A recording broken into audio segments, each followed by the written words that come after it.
Good morning, everyone. I had a bit of a break there from repairing stuff here and there, and I do have some stuff awaiting repair, but I'm kind of taking a bit of a hiatus while I wait for a couple of parts. So what I thought I'd do is do a little video, a little run through here of a turntable that I picked up off eBay maybe 2 months ago. It was billed as being perfectly fine and running and whatnot, and I found that it wasn't. So, in the process of sorting it out and repairing it and things like that, I've come to know it quite well, and I think I've come to know the ups and downs of this particular model. So, this is a Technics SL-1900. It's a direct drive automatic turntable, and it dates from about 1977. So, it was released 1977. So, best guess somewhere between 77 and 80, I'd say. It's direct drive, which means that it doesn't have a belt. It has basically a motor that the platter sits on top of, and what that allows is more precise speed. It's regulated by the turntable itself, and features a straw. But we'll go through all that and go through its features and what I think about it, and its strengths and weaknesses as well. So the only downside I've got to this particular one is I've got a crack on the back of the top cover there, which whether that was done in the post or whether that was before I bought it, I'm not entirely sure. So let's open it up and we'll go through the bits and bobs, because there isn't a lot about on these actually. Whether that means that it's not a particularly popular turntable, or whether that just means that there isn't many of them around, then who knows. So starting off in the top corner over there, then what you do have just in this back corner is a nice little hole to stick another head shell in if you for some reason want to change your head shells. We have a really nice torn arm setup. It's got anti-skate on it. It's got weight adjustment, and it's got the standard 4-pin connector there, which is used throughout many places. That 4-pin connector is generally where I started off and getting my own cartridges and whatnot. So it made sense to end up with this one rather than pick up something that has its own specific connector, and then I've got to buy a new head shell and whatever else. So it's a pretty solid turntable. The base and stuff is composite, kind of like heavier fiberglass, and it's a decent heavy-ish turntable. I believe that this torn arm was on Rager's, or it could compare to kind of Rager's about the time. I'm not sure. I read a forum post about it. I've been listening to a bit of ZZ Top on this. It's took a little bit of a while to get this sorted into a place where I'm happy with it and it produces decent sound. So going through the features, then we have an adjustable torn arm for the weight on the back there, so you can adjust your tracking weight on your cartridge. We've got anti-skate control, which is a bit finicky. I'll come back to that. Raise and lower lever, which is the arms raised and lowered by this pad underneath it. Metal torn arm with a retaining clip. I've got a Pickering head shell on this just because the original one that came with it is shaped quite funny. So if you were to try and get a vertical torn arm while it's playing, the shape of it meant that you had to have some spacers in it, and the spacers were a strange thickness and things like that. So I changed the head shell out for this Pickering one, and it allowed me to run a more vertical torn arm, because I couldn't find any kind of height adjustment on the torn arm at the base of it. So it is what it is. Maybe it's inside the unit. I can't see anything obvious on the top. Maybe it's a case of dismantling to get to it. And then I've also got a Audio Technica. I think this is a 95 VME, or however the code works. It's been really good. It's a little bit finicky with anti-skate. So if your anti-skate's set up wrong, then it'll kind of drag the needle, the stylus, should we say, technical terms. I think it causes a bit of distortion if your anti-skate set up wrong on these turntables, because it's quite powerful. So I've finally got it adjusted and sorted, but it is what it is. So because this is automatic turntable, then let me just let's turn my amp off there so I don't get copyrighted. Because this is automatic, what that means is you basically set it to start. You set the size of the record that you're playing, and it will set the torn arm to the place of where you want the record to start. Then you can lower it, or what you can do is leave the lowering arm down, and when you press start, it'll just go straight onto the record and start up. That will work fine as long as your anti-skate is set up correctly, because what will happen, I found, is that if your anti-skate isn't correctly set up, and maybe this is obvious to turntable fans, then if I have it in automatic with the arm down all the time, as the system tries to drop the tone arm and the stylus onto the needle, it'll move across and either come off or it'll move into the first track and start later in the record, which, you know, nobody wants that. So you set your size of your record on this size here, and you've got a 7-inch, 10-inch and 12-inch, and that gives you indication as to where the record's going to start when it drops the needle on. Start and stop lever over here, and then you have auto repeat. Now auto repeat, when you go to start, auto repeat will flip up to 1, which means you'll play 1 through the record and it'll go back to the home. If you put it on 3, it'll basically just restart the record 1, 2, 3 times, however many times you want to do it. It's a mechanical system, it's quite snazzy to be honest with you. Aside from that, we've got speed adjustment 33 and 45, and we have a speed selector 33 and 45, which is shown by the stroboscope over here. So what I'll do is I'll start this record off. I'm not going to play the sound for it because I'm pretty sure you all know what DZ Top sounds like, and I'll show you how it works. So I've got the tone arm lever up here, and I'm going to select start. And when I do, this auto repeat has gone to 1.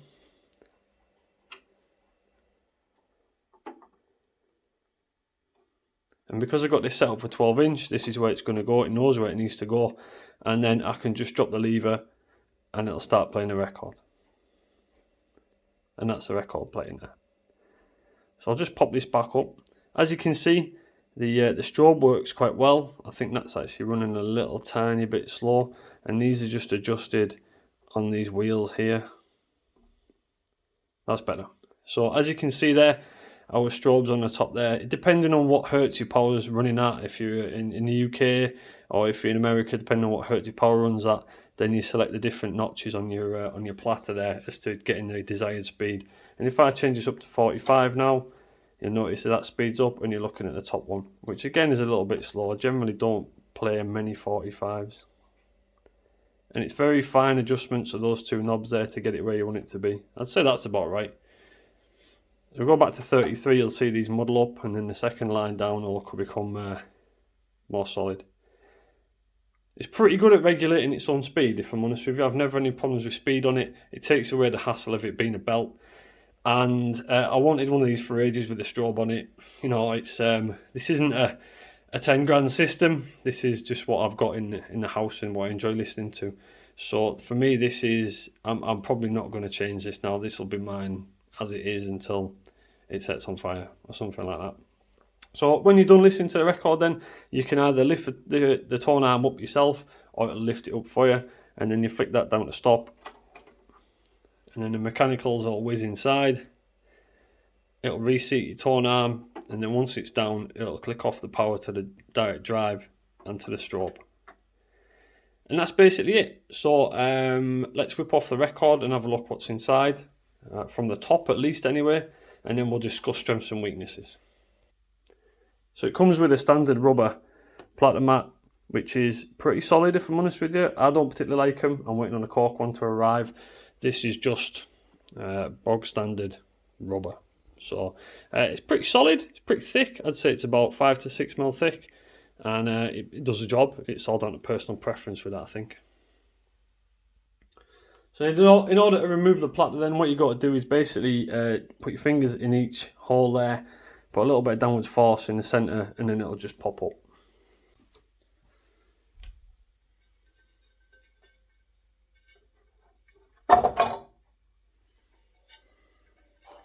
And there you can see underneath the platter, this one's nice and clean. You've got your magnet on the outside there, and then the motor of the direct drive system is what causes the current to spin your platter to the desired frequency. Underneath there, you've got a line voltage change selector from 240 to 110, 120, depending on where you are. And you can see that some of the mechanicals in there for setting everything up. So let's pop the platter back on now then, as gently as I can do it to cause no damage. There is warnings on there for you, basically to just watch what you're doing when you're doing this. And then we can stick our platter mat back on, and whatever record you're listening to at that personal time.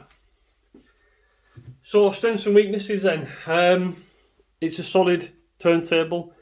Direct drive obviously means that you're going to get a more constant speed, and it's easier to use and adjust that speed.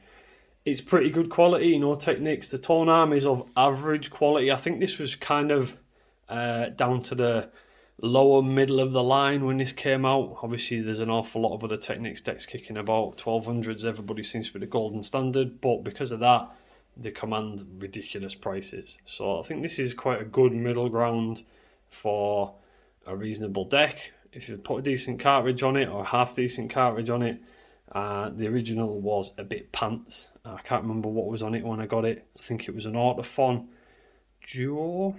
Don't know. Whether that was original, I don't know. The head shell was a bit rubbish, I'll be honest with you, so that came off quick.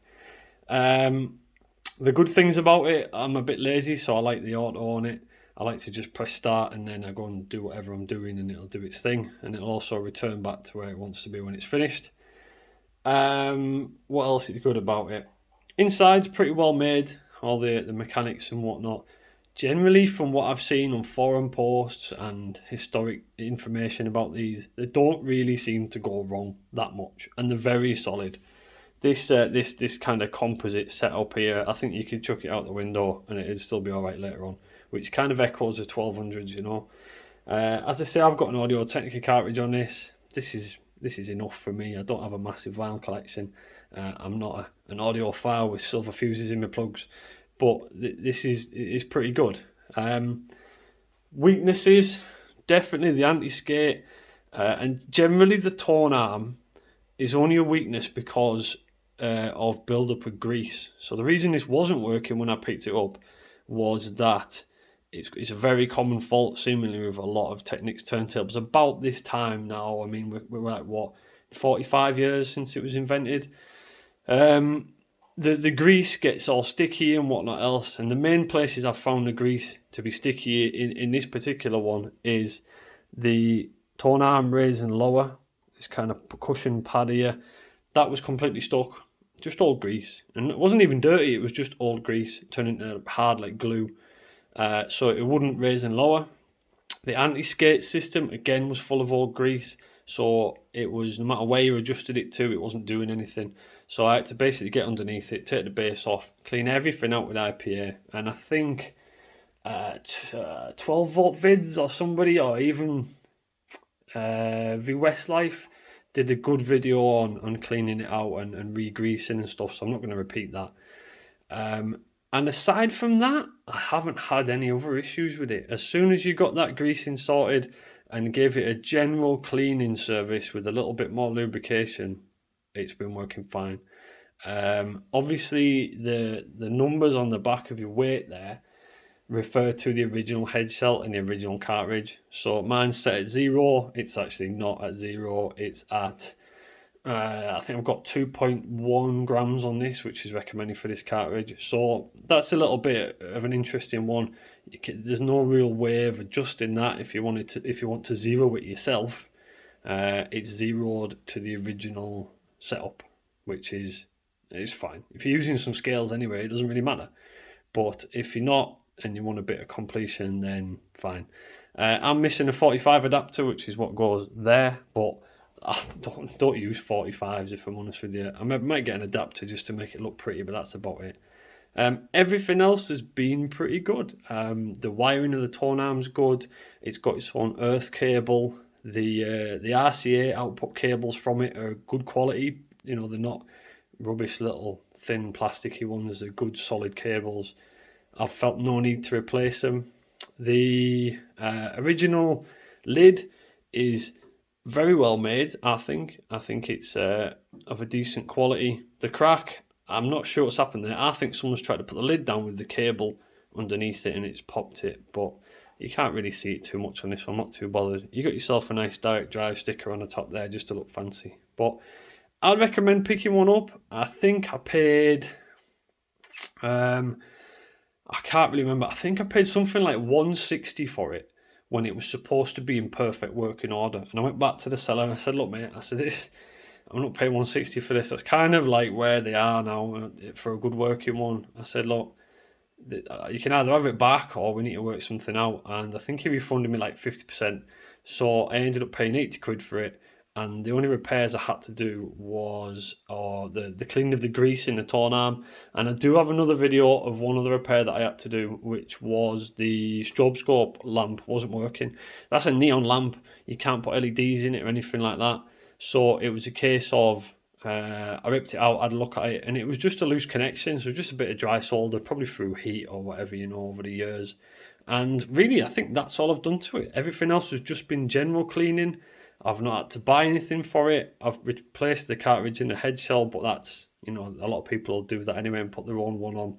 I don't think many people buy a turntable and leave the original cartridge and head shell on it. And I'm awaiting a cork platter mat for it, which seems to be a bit delayed. I've been waiting a week for it. But aside from that, I'd recommend it. Give it a blast. And it's a nice looking thing. It's a big, solid, heavy turntable in comparison to the kind of some of the late 70s, 80s plasticky ones. It definitely feels like a solid purchase. And I'm happy with it. I'll probably keep this now forever. So anyway, if you're thinking about buying one of these, or maybe you've got one that's got issues, let me know in the comments. And if you're watching this and you're not subscribed, please do. Because according to my analytics, something like 86% of viewers aren't subscribed. So if you like this kind of content, I'm going to be posting it usually every week at a minimum. And hopefully you'll come back. Okay, so have a nice day. Bye-bye.